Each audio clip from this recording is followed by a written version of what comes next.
Salut les amis, c'est Mugen. Aujourd'hui on se retrouve pour une vidéo un peu particulière, c'est une vidéo bonus. Je suis pas sur ma moto comme vous pouvez le voir. Je suis sur la petite la Z125 plutôt. Pas la Ninja justement, la Z125.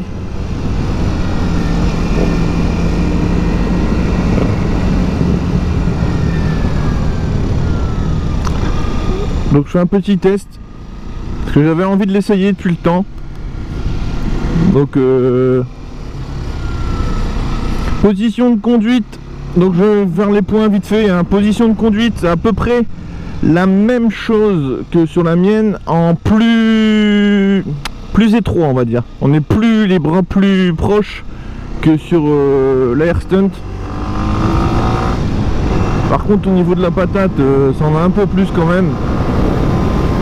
Faut aller la chercher à peu près vers les 6000, 7000 tours, ça commence à arriver.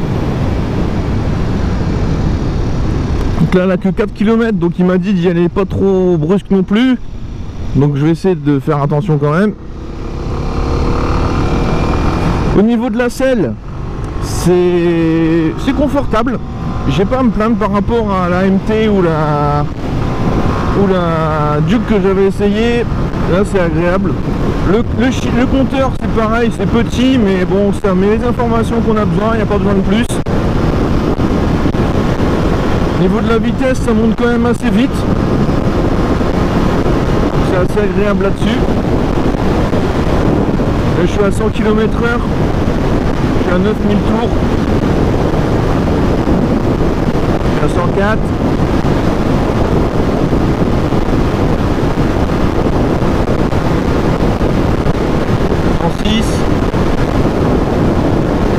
Après, je vais pas beaucoup plus vite.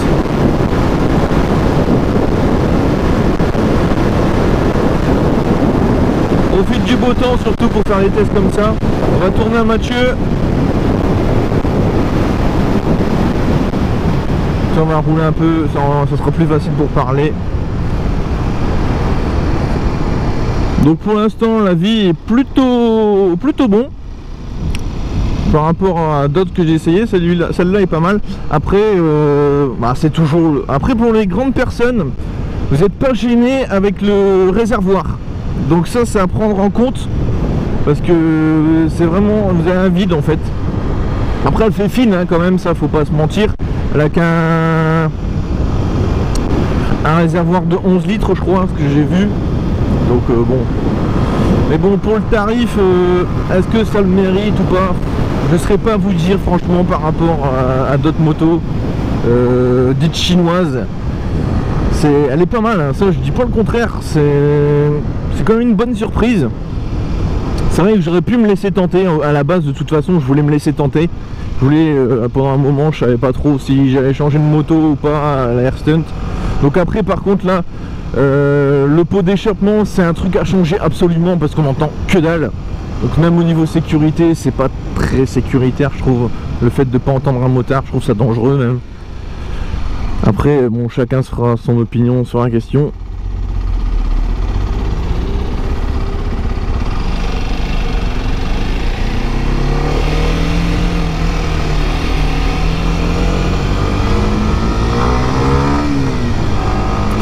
La position des pieds, alors pour ceux qui ont déjà roulé en Air Stunt, la position des pieds pour passer les vitesses est différente.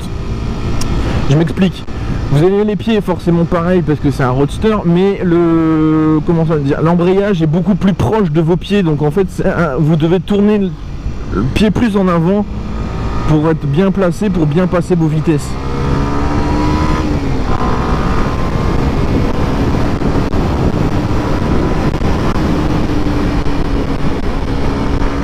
Les rétros sont assez sympas. Ça j'ai pas. C'est vrai que j'ai pas un niveau critique. Après je peux pas trop critiquer. Le seul truc, le gros point que je pourrais critiquer dessus à l'heure actuelle, c'est le prix.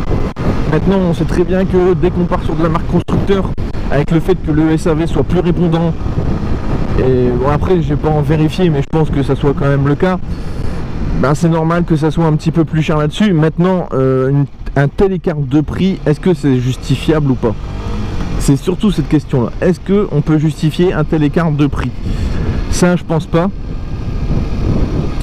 Maintenant, c'est vrai que c'est quand même une bonne surprise. Je suis quand même bien surpris. Alors moi, il faut savoir qu'à la base, je voulais pas partir sur, si j'en prenais une, c'était pas la Z125, c'était la Ninja.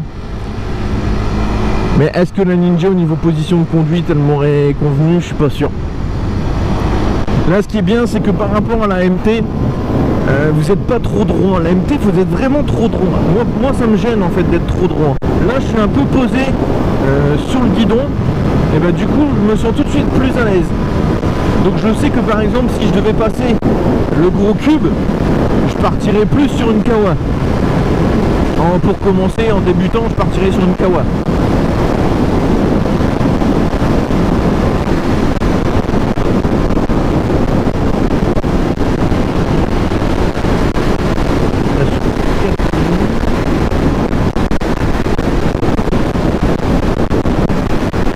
C'est vrai que c'est sympa, c'est sympa quand même.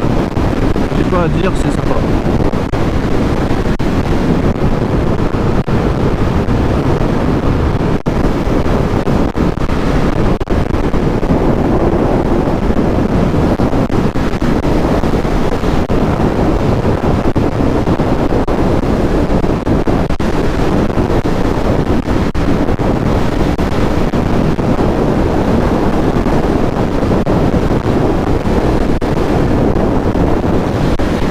C'est vrai que pour les personnes qui font plus d'un mètre 80, vous pouvez y aller sans problème. Même pour les petites personnes, je pense qu'on doit poser le pied assez facilement. Moi, j'ai le pied vachement à terre quand je suis à l'arrêt, donc je fais 1m83, donc ça doit pas être trop un problème pour les personnes de grande taille.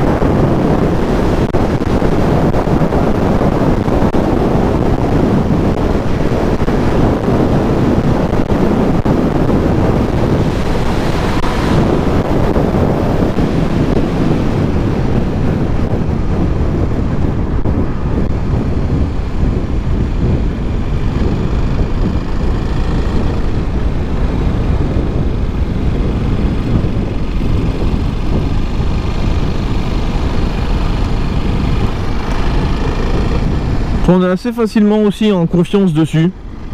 C'est quelque chose qu'on peut avoir du mal sur d'autres modèles, mais sur celle-là on est assez facilement en confiance.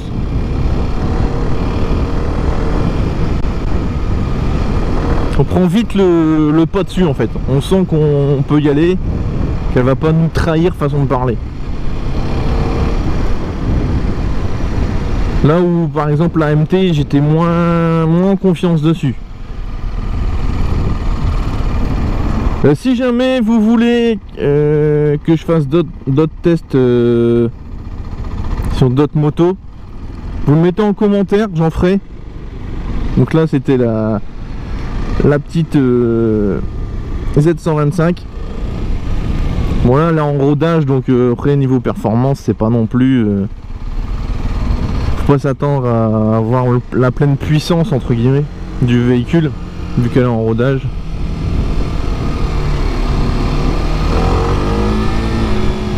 Et c'est vrai que dès qu'on appuie sur la poignée de gaz, on sent qu'elle veut partir. Moi j'ai un vieux devant moi, donc je vais faire gaffe parce que les vieux ils ont toujours du mal au volant. Désolé pour les vieux, hein, mais je le pense sincèrement. Hein. Après, regardez, le stop il l'a grillé. Non mais... Et après on va se plaindre, on va dire oh mais non, faut pas dire ça sur les personnes âgées.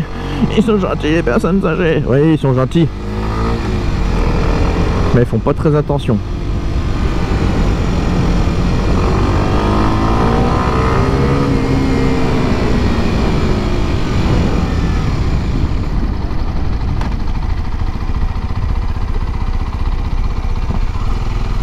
Donc voilà les amis, je vais vous laisser là-dessus.